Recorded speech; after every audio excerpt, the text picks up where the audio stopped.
সুখ আর শান্তি এক জিনিস নয়। টাকা দিয়ে সুখ কেনা যেতে পারে, টাকা দিয়ে শান্তি কেনা যায় না।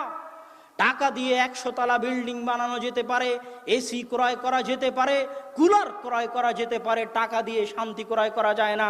শান্তি আসে আল্লাহর সামনে মাথা নত করলে, শান্তি আসে আল্লাহর সামনে ছোট হলে, শান্তি আসে আল্লাহর শুকরিয়া আদায় করলে।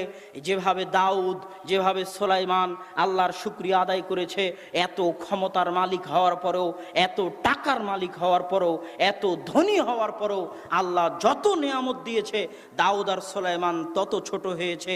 আল্লাহ যত নিয়ামত দিয়েছে দাউদ আর সুলাইমান তত ছোট হয়েছে। আল্লাহর তত ইবাদত করেছে, আল্লাহর তত শুকরিয়া আদায় করেছে, কেননা এটার মধ্যেই আত্মার প্রশান্তি রয়েছে। আর যে জিকিরগুলো শুনে মানুষ লাফালাফি করে, যে জিকিরগুলো শুনে মানুষ বাসে উঠে, এই জিকির শয়তানের জিকির, কেননা এই জিকিরে আত্মা শান্ত হয় না।